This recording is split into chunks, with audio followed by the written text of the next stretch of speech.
Welcome to Sage-Based Wisdom. I'm Jana Schmieding. And I'm Brian Bahe.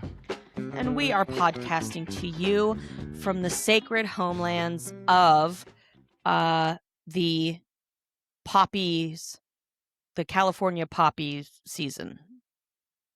Today, we'll be giving you, our listeners, some advice cultivated indigenously from our backgrounds in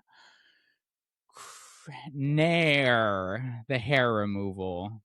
And cleaning kits for your AirPods.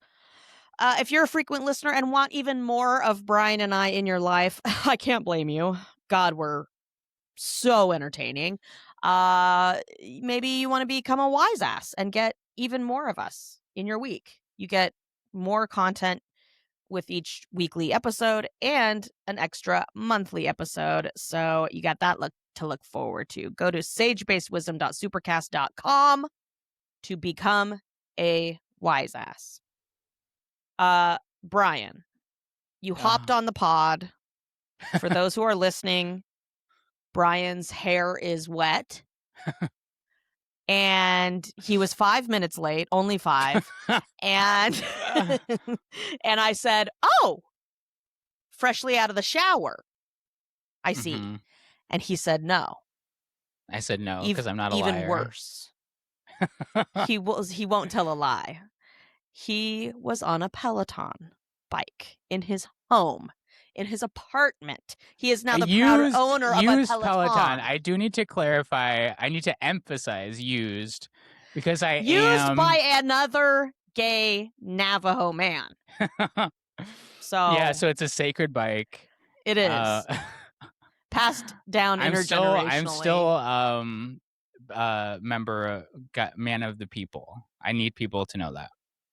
Now, I don't know much about the Peloton world, but when you have a Peloton bike, do you have to take classes from the Peloton people? You only can take classes from the Peloton people. I guess in theory you could, if like there's stuff on YouTube, you could do that. But the whole thing is set up like there's a screen attached to the bike, and it's like that's what you follow is the instructors. But like, what if you just wanted to ride the bike and watch like reality TV? Can you do that? Yes. Yeah, you could do that. It's not like the Peloton bike locks up unless you're watching the specific class. Right. Yeah, I see what you're saying. Yeah, no, you can do that. But does it give you a certain program when you like log into Peloton? Is it like technologically, does it like sync with the Peloton program and then your bike does that specific program? Right. Well, the bike does nothing. You're in control of the bike the whole time. So it is. Oh, you can't change the gears or like the difficulty? You can. That's all you. Like the program is like, I guess, a separate thing. The bike itself is a separate thing. So the two aren't connected, but they are designed to work together. Should you choose to do the class or whatever. And it's because you choose your level of difficulty and they just make you like stand up and sit down a bunch and just do like weird things with your legs and your arms. They curate a playlist and they give motivating. There's this one instructor who is legitimately, you can tell he's like open micing it during the thing. Like he's like he's like looking at his notes being like, I was at the grocery store the other day. And, oh my God. That's like me on this very podcast. Looking at my notes from the week. What did I do? No, this is worse because you're just like, you're not in the state of mind to be like, absorb. You're like, I just want to work out right now. Yeah, I'm like, my life is comedy and what you're doing right now is actually unconsensual. Can he, if so the Peloton instructor is sort of like talking to a camera. Yes. Can they hear people? No. Or are they looking at a screen? They're looking at a camera They're Uh-huh. looking at a camera. They're looking at like 3 different cameras, I think. Some of the classes, like 50% of the classes, there's an audience that's also on Pelotons, Uh-huh. and they're riding along with you or with the instructor. Which now that I'm Oh. describing it is so funny because that is kind of just like it's like it's like Oprah vibes, but it's Peloton. Right, it's like Buns of Steel, but Peloton. Yeah. It's a workout class. It's a pre-recorded workout class. Yes. Or is it live? I think they're all live, but they're all They're all saved. live? I think they're all live. I think. And then they're all saved. They're all like archived. So when you say like now, I just like went to the list of archives and just like picked whatever. But I think Got there it. is an option of like if you're like, oh, I love this instructor and they always have a class at 9 a.m. on Saturday, I'm logging in to do a live with them, which I've never done and I never will. Never will? Why? No, because I don't care about it that much. Can they see if you're live and they're like, come on, Bri. Come on, Brian. I think in theory they can see if you're Pump on, it, but pump it, there's pump just it, pump it. so many people that it's like they would never. Oh my God. The Peloton community is huge. It's huge. And now you're a part of it. You're in the Peloton cult. This is actually for some reason, this is actually like I would never tell anybody this almost that I was part of the Peloton community. It's like telling people that I like smoke cigarettes or something. It's like I'm a little bit guilty about it. I think you should be more ashamed of Peloton than smoking cigarettes. I am. Cigarettes is a bad comparison, but it's like, yeah, it's like telling people that I like almost voted for like somebody not good. Yeah. For JD Vance for vice president. Yeah. And just because he was cute. Yeah, how can I ask how much a Peloton membership is? I'm sure that there's tiers. Monthly, I think monthly it's like 30, 40, somewhere around there. Mm-hmm. So like as much as a gym membership. Yeah. Yeah, I would be fucking not going. That's just me. I hate who I am when it comes to workout classes. I just don't do them. It's one of those things that I remember my first, for some reason, I don't know how this came into my life, but ClassPass, which I feel like we've talked about. Do you remember ClassPass? It was like Sure an app and you paid like a monthly fee and it gave you a bunch of points and you could use those points towards any group fitness classes in New York City. I was living in New York and there were so many of them. And I remember like going into those being in the class, being in like a boxing class or something. And being like, oh my God. and being like, Brian doing boxing. and being like, this is so stupid. I remember just looking around being like, we're all fucking dumb. We're so stupid. None of us belong. None of us belong here. Like we have like the hottest, like beefiest instructor ever. Oh God. And just like a room full of like nerd absolute ass losers. Yeah, truly, like 24-year-old virgins and trying to like throw punches or whatever. Freshly out of the closet. Raw. And I'm just like, and then you go to enough of those things and you're just kind of like, well, this is what it is, and you kind of forget about it. Yeah, you're like, wow, I've spent a year as part of the ClassPass community and I haven't made one single friend. No, I would actively not talk to anybody because I'm like, I don't want anybody to remember my face because forget me immediately. I was never here. No, I want if I have ever taken a workout class in my life, and I've taken several, because sometimes I just like to throw my fat ass into the fray, and bravely lift weights in front of other thin people, and I'm sort of back row trying desperately to disappear. I'm slacking as much as possible. I'm never making eye contact with the instructor. I don't want any attention on me. I'm leaving immediately. It doesn't matter how many questions I may have about the moves that we're supposed to be doing. You won't see my hand raised not once. I won't ask any questions. I will hurt myself As I'm before I saying get this, clarification. that's how I feel at, like, even in a gym context, if I run into, like, somebody I know, I'm like, literally, this is the most embarrassing moment of my life. I would rather you see me, you know, walking naked down a highway than, like, trying to exercise. Trying to figure out this weight machine, this like leg lift machine. But as I'm saying this, I am like, is true self-love accepting Is true vulnerability. is true vulnerability being seen exercising? It is. #brave. Shout out to all the brave people out there taking actual workout classes, doing your Peloton, joining the community, putting yourself out there in that way. Yikes. Bri, I took my first today. I had a class. I'm taking a class. Mm-hmm. A UCLA extension class. And it is called Rewriting the First Draft of Your Feature. And I'm rewriting a movie that I've already written. I'm doing another pass on it. And I had my first class today. That's great. On the internet. That's great. So we both kind of did classes. Yeah. Yes. Uh-huh. Uh-huh. And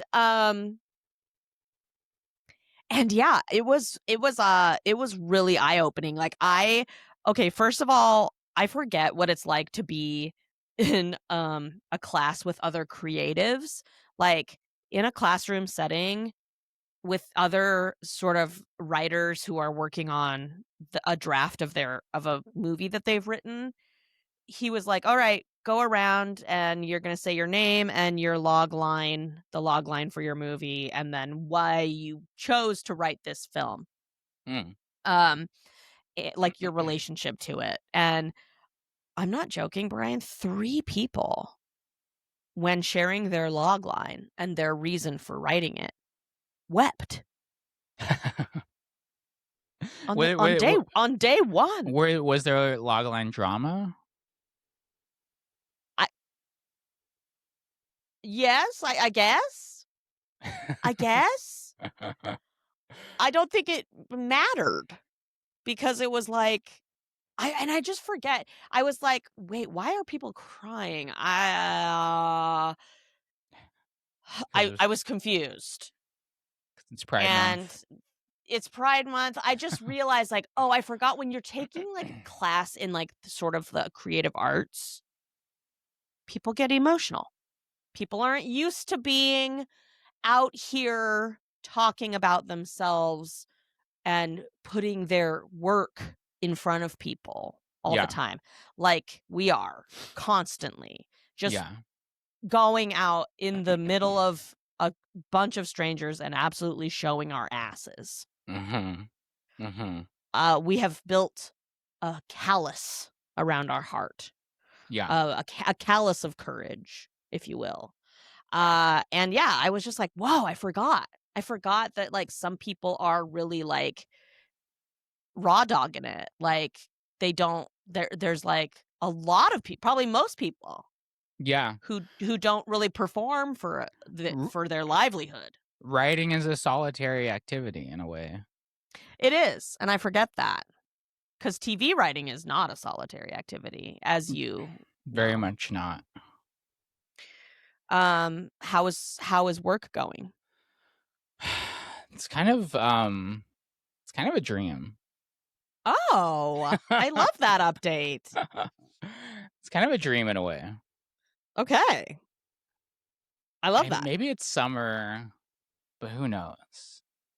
Are you feeling the summer, sort of like that summer It heat, feels like that fucking excitement? summer for sure. And I am a little bit like, we should all literally be at the beach every single day. Oh, you're so right. It's like, why are we not at the beach every single day? We should be going to the beach every single day. It's like, I mean, like, I don't mean to sound crazy, but like, when I moved to California, I'm like, I'm not gonna be dumb. I'm not gonna be dumb. I feel like when you move to California, you turn dumb. It's true. It's true. And It's it's like actually now that I'm scientifically proven that 4 years in, I am being like, no, we should all be at the beach and just like getting oh, you dumb sun. bitch. You big old dumb dumb. And I it's like know. that's what I yearn for. That's what I crave for. And I'm just like, is that bad? Like, do I need to move to a city that is demanding more of me? No, because you know what? Listen, I've been thinking about this a lot lately. It's so true. What you're hitting on is exactly how I feel being in LA now. Like, I'm no longer a New Yorker. The New Yorkers right now are like really getting politically engaged. They're electing a bunch of, socialist Democrats, democratic socialists. I'm going to say socialist-ish social Democrats. They're like Mom Donnie, they're like, winning. They're kind of New York City is having this moment where they're like, Yes. we're on our shit. We have figured it out. Mhm. LA, we're just like, oh my God, there's a burning food warehouse. Let's go to the beach. Let's go to the beach and like, wait, do you smell that? That's like a skunk. Do you smell it? It smells like a burning Kirkland factory. Oh, it is. It's a Costco food storage factory. It's burning on the east side. We got to go to the west side. Let's go to the beach. Let's go to the beach and Let's go to the beach. Let's go to Palm Springs this weekend. Let's go to Santa Barbara next weekend. Yeah, it's like It's all I you want turn into that saying is so real. You turn into what you hate the most. I know. But is that because your hatred of it is your deep love? It almost cycles back. You needed to have the deep hate for it because what you were really feeling was an intense love for it. Right. It's as if like, sort of the thing that we hate most is what we are resisting inside of us, sort of. It's like Yes. it's like this, like I can tell as a New Yorker, I was like, LA sounds like such a fucking loser's city to live in. Like only dumb fucks live in LA. That's what I kind of used to think as a New Yorker. I was like, I'm out here getting my hustle on. I'm fucking making moves here. I'm working my ass off. I got a 9 to 5 and then I got my hobby extra, I'm working on the weekends, blah, blah, blah, blah, blah. I'm making my coin and achieving my dreams. Now that I'm out here in LA, you cannot get me to wake up before 9 a.m. ever. Ever. I will never. Work starts at 10 in television. You go to, if you're a writer, you go to work at 10 a.m. Now, maybe you're staying there until 6, 7 p.m. if it's a tough day. But you're going to work at 10. The first 2 hours are gossiping, Hollywood drama, telling stories, yucking it up. Then you break for lunch. Then you come back and you actually maybe get 1 or 2 hours of writing actually done. Maybe. Yeah. And it's just a city full of dumb bitches. And I kind of need that because I feel like I was resisting it so hard because when I was a New Yorker, because it was something that I deeply, deeply needed and longed for. To be in my dumb bitch era. You know what? You're right. I think that is important to embrace The dumb bitch era. My fear is that I will embrace it so hard that I will never get out of it. Oh, Brian, you're already in it. You've I know, been in your dumb bitch era, Bri. but imagine I'm in it forever. Or should I Okay. just not think about it? I feel like, listen, I feel like as a gay man, you're kind of gonna be Will a bit of always a be. dumb bitch. Like, no shade to the gays, but it's giving dumb, kind of, you know? For sure. And sort of reveling in that, For sure. you know? No, absolutely. You're absolutely right. It's where we kind of thrive. It is. It is. I am 2 weeks away from going to shoot a television series, an independent television series in Tacoma, Washington. Oh my God. So pretty soon we're going to be podcasting from the sacred homelands of the Puyallup people. I cannot wait. I'll be there. Pacific Northwest. I'll be there. Does that mean you're flying into Portland or Seattle? Seattle. Okay. Actually, I think Tacoma has a regional airport. Oh, actually it does. And I think Tacoma is actually Seattle's airport. I think when you fly into Seattle, you're actually flying into Tacoma. Yeah. I remember I remember I did a stand-up show in Tacoma, and it was like, no shade to Tacoma, but it was bleak. It was a bleak weekend in Tacoma, just because I was like, the hotel was nice, but then it was like, I think I like did the show and then I was like there for another day, and just like the day there, I was just like walking and like strip malls, like I remember crossing the street in Tacoma, and I like had my phone because I was like looking at directions, and I just had it in my hand like this.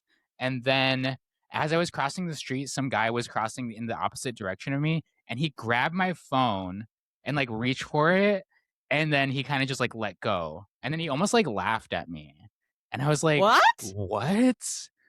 And then I just like, we both just kept walking, and I was like, I need to get the fuck out of here. Oh no, I don't know what the fuck that was, but I don't like it. Yeah, I'm like, was he trying to steal it, or was he just like trying to be goofy? Ew. Don't be goofy. Crazy. He might have been like drunk or on drugs or something, but yeah, it's giving sort of on drugs. And that worries me, honestly. But also, speaking of on drugs, here's another update from my week, Bri. I had the flu. I had the flu for like a week and a half. It was brutal.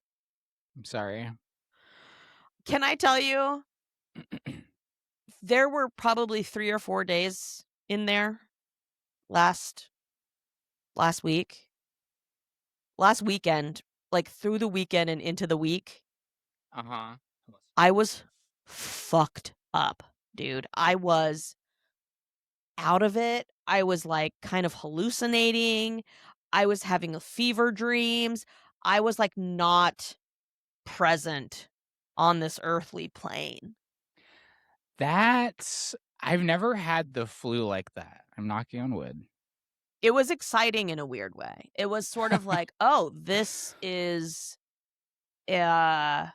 it's giving like flu epidemic of 1918. It's like sort of feed me I need to have like a cold washcloth upon my forehead and like sort of like, I don't know, some ancient herbs or something, like put leeches on my skin and suck out the virus because were you doing there's nothing. Were you doing any crazy remedies?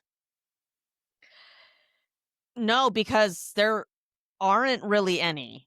I mean, Theraflu is that girl. Okay. Really? Shout out Theraflu. You are that girl. I like a warm Theraflu. I like a lots of honey extra lemon squirted in there. I like a Theraflu morning so I can take sort of an afternoon flu nap and then one right before bed. But then I went to urgent care and he gave me some cough syrup. Oh, girl. Cough syrup will What take kind? you for a ride. I don't know. The red kind? I don't know. It just like, it was Interesting. just cough syrup. I can't remember what it was called. But it was prescription, not over the counter. Uh-huh. Correct. I'm like trying to Prescription, figure out. prescription, not over the counter. I have some left over if you really want some. Did I ever tell you? I think I was straight up addicted to Dayquil in high school. I do remember. I think you can get addicted to Dayquil and NyQuil pretty easily because it's like I Sudafed. was like sick a lot. Like in high school, like almost like monthly, I would like always get like a really bad cold. I think it's because I You bit were my a nails a sickly lot. child? I think it's because I bit my Ew! nails a lot, and I was always like, that's why I had to stop biting my nails. Anyways, I was always Interesting. sick, and I would just like have my mom buy me Dayquil all the time, and I would just like drink it straight from the bottle throughout the day, and I was like, I feel fucking great.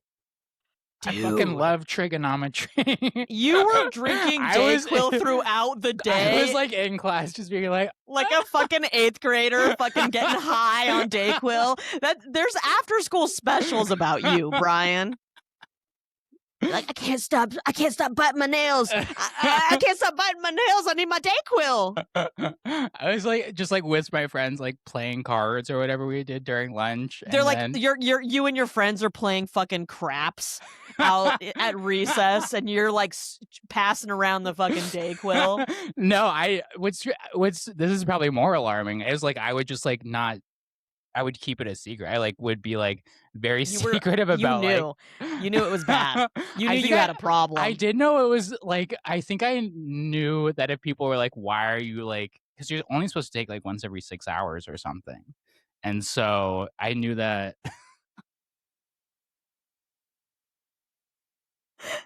Brian, your early onset Dayquil addiction, but Dayquil. I'm assuming Dayquil has sort of like Sudafed or ephedrine of some kind. It's basically like meth. Hey, that's sorry. That's that makes a lot of sense. Yeah, it's meth. Because I do remember at one point I did something. Some law changed in Arizona or something where like I was like I had to show an over 18 ID to get it, and I was like, oh. And you're like, fuck. Now I got to go to fucking Dayquil rehab. And I'm only in 8th grade. I have to come clean about my addiction. Yeah. I'll tell you. I was drowning in that cough syrup. I was like, I need mama's milk. I need Mother Nature's nectar every night to get to sleep. Otherwise, I'm just going to be up all night scrolling and hacking away. And I would wake up every morning and it would take not 2, maybe 3 cups of coffee and a matcha latte to get me into a state of mind where I can actually employ my frontal lobe. Like I felt groggy as fuck. That sucks. And then how do you feel now? Now, I feel fine. I still have a little bit of a cough, but I can smoke weed again. Whew, thank God. I'm back on the weed. And because I had to be off it the whole time, my lungs were not having it. And couldn't you have just done gummies? I could have, but I didn't need it. Because I was, like I said, I was already delulu. I was in a different state of mind. I was so sick. I was just like on another fucking planet. I was like this. I feel like I'm like kind of hallucinating, like kind of drunk, just like out of it. But one thing that I don't love, and I think that this is sort of how COVID has like destroyed my body. And I'm sure I have like long COVID from having COVID 3 times. But man, the brain fog is real. I was worried about my class this morning because I was like, I think I've gotten a little bit stupider after having the flu. Like, I really feel like I'm kind of a little slightly dumber. Like I can't read as fast as I used to. You'll bounce back. I actually no, the reading thing is truly You know? something I've noticed. I'm so slow at reading, and my reading comprehension is terrible now. Terrible! But it's so great. I think that's just like our brains are like our knees. They Yes. kind of Yes. they fade a little bit. They fade a little bit, and also we can keep them, you know, learning, and With it's a Kegels. muscle. Yes, we need Kegels for the brain, which is technically reading, something I hate doing now. But I'm gonna get back into it because now I'm a writer again. Yes. So I have to get my brain back in shape. Was your teacher hot? He was a gay Lebanese American man.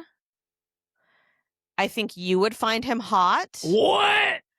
This is crazy. Married? I don't know how you. I don't know. I don't know. I'll find out. I don't know how you feel about bald. I'm into it. Okay. Yeah, he was, and I'll tell you what. Very good teacher. I like the way he's teaching. Fuck yeah. He was really like, you got to find the emotional core of your script. What is this movie saying? He was like, write down this sentence. This is really a movie about blank. And he's like, fill in the blank. Whoa. At its core, this is a film about blank. Did you have to say, did everyone have to go around and say what their thing was? No. But some people volunteered, and I volunteered a couple of times. And guess what, Bri? Little Miss Teacher's Pet over here. I'm not top of the class. I'm not. Is there already a clear top of the class? No, there's not. There's not. I do feel like my goal is always to be like, if I'm not already top of the class, then I'm going to be most improved. For sure. Watch me grow. I want to show the teacher here. I started out as kind of a dum-dum, but I pick things up like that, and I'm going to take this next draft to the fucking end of earth. That's really, yeah, you're kind of way braver than I am. Going back into a class setting truly like terrifies me in a way that I can't. But you just did Peloton today. That's not the same. That's not the same. I'm literally talking about like a class for something. Yeah, no. For some reason, it like fills me with so much like a little bit of what you're saying is that I want to be teacher's pet. I want to do so well, but then also just like it just brings me back to like the dynamics of school and like I feel like I was just like my whole school experience was just like I just want to do this so I can get it over with and I never have to do this again. I totally understand that, and I think that I kind of had that feeling going into this class. I was like, I want to either take an acting class or a writing class, and I sort of couldn't find an acting class that I was like, this is a sure thing. But I know a couple friends who have taken UCLA extension classes, and I'm so glad I signed up for it. And I'm also glad that I'm like not too scared to like share my answers and be potentially wrong or like bad, like yeah. I'm a good student and I like going to school. And I think that that's like kind of that's the thing that's like driving me. Going back to what we were saying about becoming the thing that you hate, this does mean that I will have to take a class at some point. and I hope it's a writing class or an acting class. I think an acting class would be really fun. And you know what, Bri? With the short film that you had me read, I want you to do one thing. I want you to write down. I'm writing this down. This is really a film about blank. Yeah, I actually was trying to answer that in my head as you were saying that about this short film. And I'm like, What is it? This is really This is really film. a film about blank. Fill in the blank. And I am struggling to figure out what that is, 'cause I feel like there are a few different answers And could it can be apply, but I something. should have the answer. Yes, that's right. And it's okay if you don't yet, because you can already have written a draft and not really know its emotional core that or what you are trying to get to, but you can find it. What? I know the answer. Because yours is like, to me, I'm like, yours is like, I think I it's have an answer. really about authenticity or like home. It's really about finding a home where you maybe don't have one, or you don't think you have one, or I finding a wrote home in an down unlikely place. loving where you're from. It's got Is to that too be vague? I think it's got to be very specific, and it has to be specific to you, and it has to be specific to sort of the stakes have to be like, it has to be sort of a deep a deep hurt that you have that you're trying to answer with this premise. A deep hurt that I'm trying to answer this premise. This And is having fun. read This your is short so film, fun. I know. This Now is I'm school, like, I need baby. to take a class. Wait, say it It's again. a deep hurt, and the answer to that hurt is the premise of your film. Deep hurt. Why does it have to be a deep hurt though? That's my thing Because sometimes. that's the even a comedy has to have a deep emotional core. Fuck. I mean, I know that, but yeah. It's like a secret that the film is holding on to that people can feel underlying everything. Damn. He said he used the example of Jaws. So like Jaws is a film about, Steven Spielberg's first movie about fucking a shark, a big scary shark in a northeastern town, a New England beach town, and they can't fucking get rid of it. It's like wrecking havoc. It's But ruining 4th of July weekend. it's ruining 4th of July weekends. It's ruining everybody's beachy summer vibes. But Steven Spielberg has talked about in writing Jaws that he was really at the time struggling with masculinity and what masculinity means in his own life. And so he put 3 different versions of masculine men on this boat to fight off this predator who does not see gender, that does not recognize any degree of masculinity.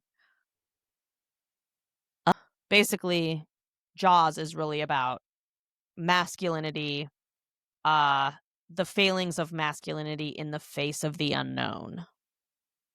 That's really fucking cool. I know. And it makes it you think about Jaws and you're like, yeah, it kind of is. It's about these 3 sort of incapable these 3 like men. You got the brute man, you got the smart man, and you got the dad, the regular dad, and none of these men in their different degree of masculinity can get rid of Jaws Until they come unless they work together. together. Yeah. Anyway, so put that in your pipe and smoke it. Bri, we have a little thing. Yeah. Speaking of surviving, we got a little thing from my socials, some advice that I thought was absolutely insane. And I'm going to share it with us here today. I just got back from camp.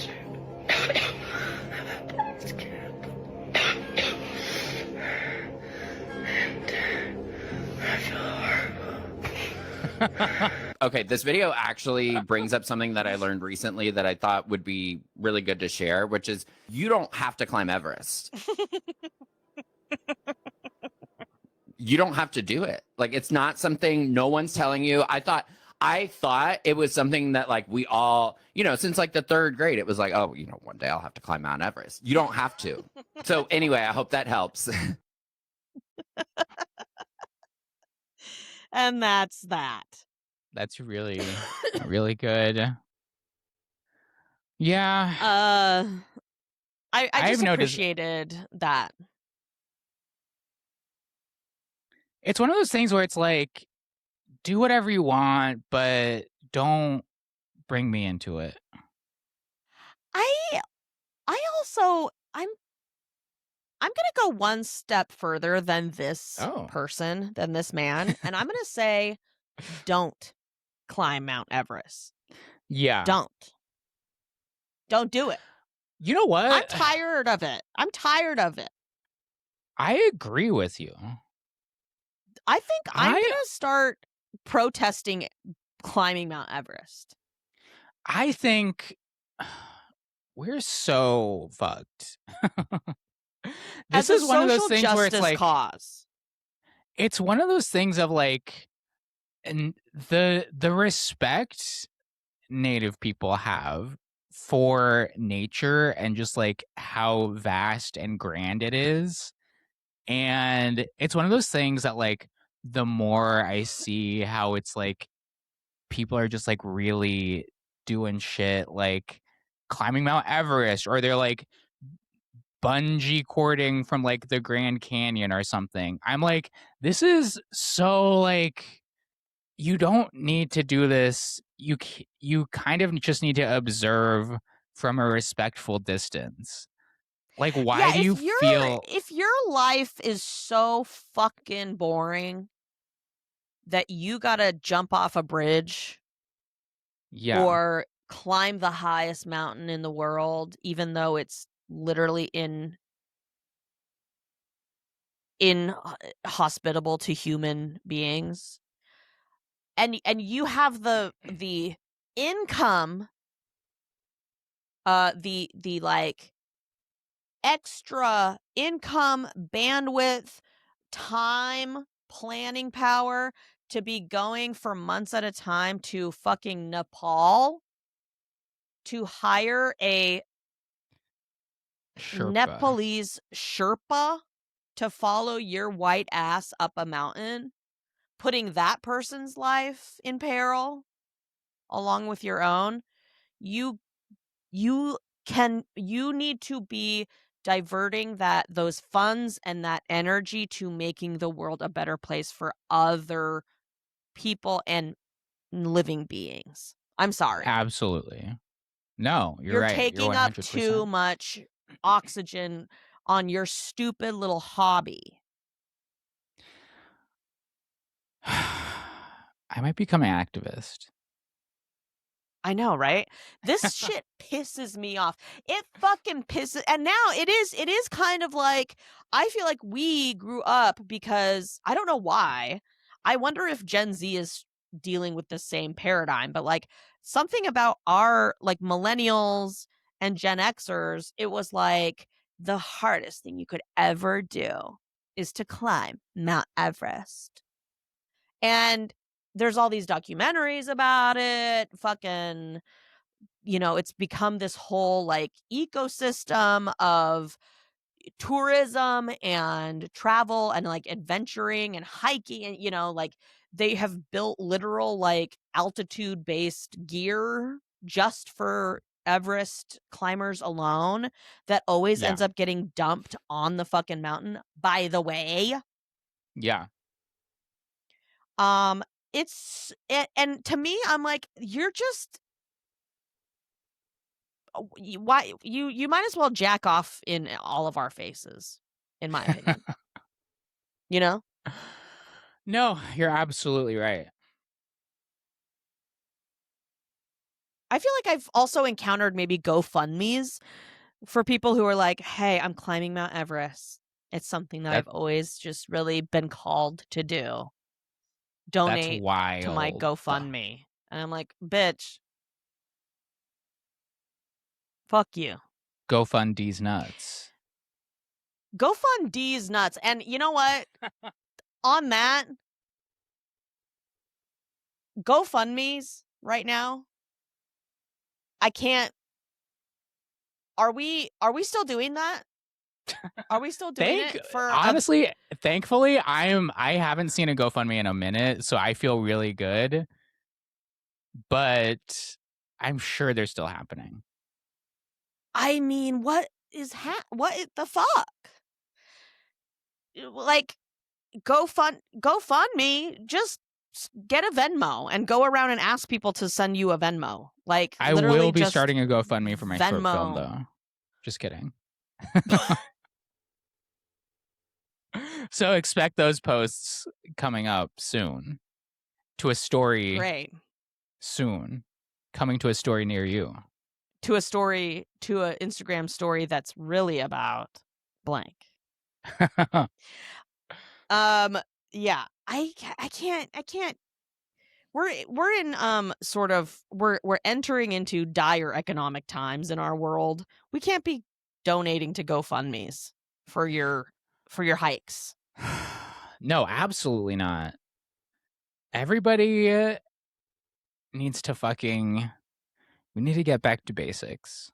Get back to basics. We all need to go get jobs at Amazon factories. We all need to go back to Amazon factories. We all need to, start peeing in water bottles. We got to pee in water bottles. We got to just be unionized laborers. We're all living in our vans, van life. Hashtag van life. Hashtag swag surf. Oh, do we need God. to do a call? Yeah, we do. Okay. I have a good one. Here we go. Hell yeah. Hi, Jana and Brian. Love you guys. Love your podcast. You guys truly bring joy and many chuckles to hours of work where I'm like, I don't want to be doing stuff. Anyway, I'm calling today with a question asking for advice. I'm a white woman with a white male partner, and I'm wondering how I can get my partner to do the fucking dishes. It is his literal only daily chore, and our house is too small for a dishwasher, and it's too cramped and cluttered for even one of those countertop dishwashers. But having the sink full just makes me mind-bogglingly annoyed. And so how do I make this man do the dishes on a daily basis? Open to both serious and silly answers, but I would love some advice about how to make this dude do his chores. Thank you. Wow. I hate this for you, listener. I really hate this for you. I hate this for you, but I do have to speak on behalf of the non-dishes doer that what's gonna have to fight going on fire. here? You're gonna have to fight fire with fire. Uh-huh. You're going to have to go hard. You're gonna have to let the dishes accumulate in a way that you're like, this sucks. I'm sorry.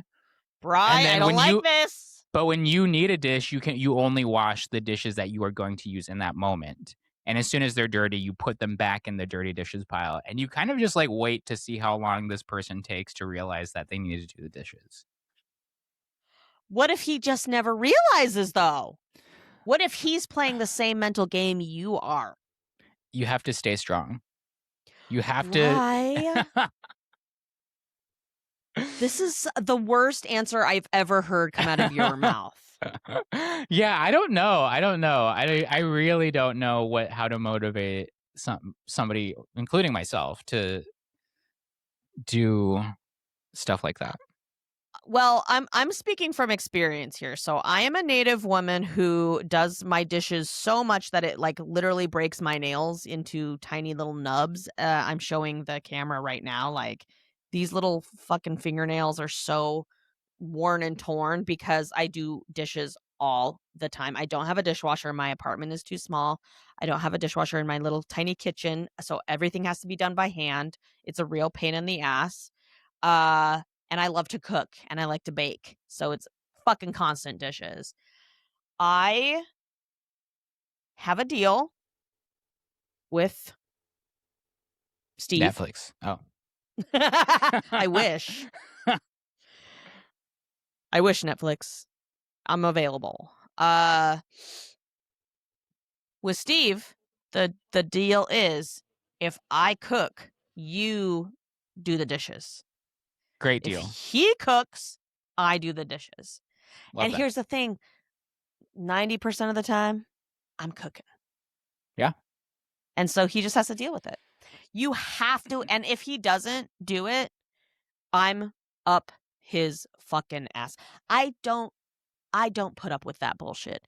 You're a grown fucking man. Do the fucking dishes. Also, here's what's going to really make somebody want to do the dishes when you start getting fucking cockroaches and ants and shit coming into your home. I really hate that. It's nasty. I think it's like you kind of, was this a conversation you had with Steve? Like you guys like really like, hey, so I cooked, can you do the dishes? Yeah, I think early on I was like, in my family, we do it like this. Because I could tell a little bit that when we first started, I could sense a hint of mama's boy. And I could sense, because I had been to his home, his apartment, I could sense he's not the kind of man who is constantly keeping his area tidy and clean. Yeah. He's living a bachelor life. He's letting the dishes pile up. He doesn't, care. He's not a dirty person, but he's not he's not meticulous like I am. Yeah. I don't want pests. I don't want dirt and pests and unsanitary shit to be happening in my kitchen because I use it a lot. And I don't like to do dishes, but I know that that's a part of the fucking food prep. And I have had to correct him on his dish doing. I've had to teach.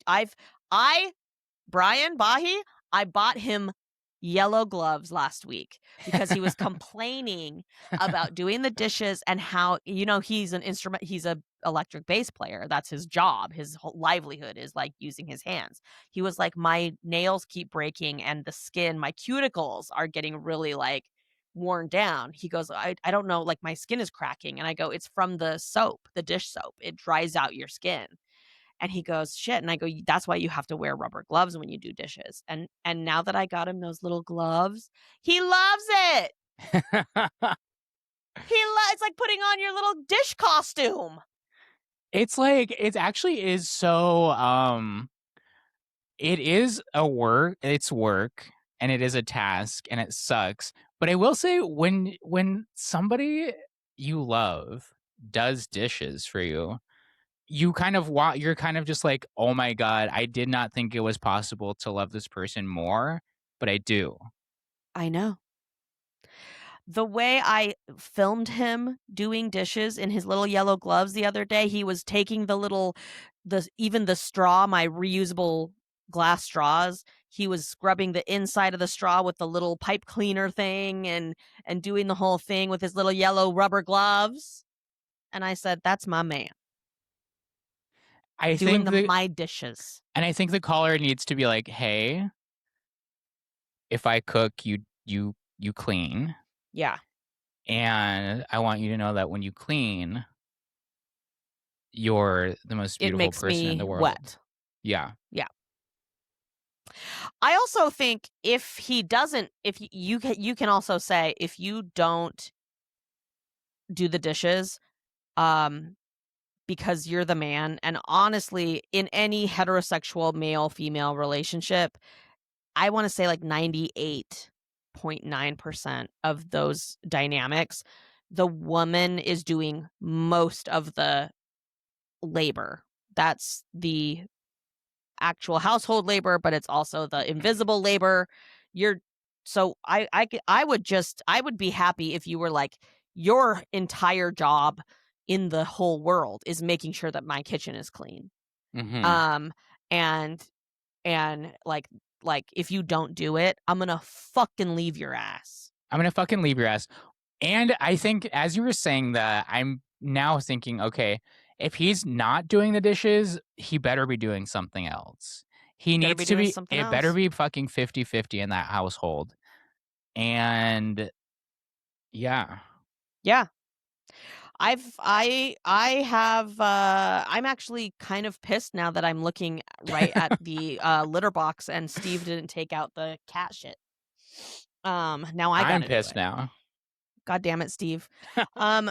Bri, we have more to talk about on the wise ass edition of this podcast, but for now we have to sort of say goodbye to our non-wise ass people. Wise ass folks, you know, you can get more of us if you become a wise ass. It's really affordable and it's just super fun. Just go to sagebasedwisdom.supercast.com and become an official wise ass. Bri, is there anything you want to plug? Any shows this week? Any things coming up? Definitely no shows this week. Definitely nothing coming up. Love. I hate that for me. But I'm going to do better, I think. I think Yeah, I'm going do to lock better. in, and I encourage our listeners to lock in as well. I encourage listeners to get high as a kite and don't give a single shit about anything, set zero deadlines, and just try to enjoy the summer. Whoa. But that is all the time we have today. We hope our wisdom made your life better. We will not be issuing refunds if it didn't. If you or anyone you know is seeking advice, has a question, or just wants to chat, drop us a voicemail. You can find the details on how to do that in the show notes. And follow us on YouTube. Subscribe to our YouTube channel. You can see me, no makeup on, all the time. Or sometimes makeup on. Sometimes fupa out. Put us on as you're tucked getting in. ready for the day. Oh, I love watching YouTube as I'm getting ready for the day. It's my new thing. So yeah, follow us on YouTube. We're there. Thanks so much for tuning in, everyone. Doksha. Good, hagone.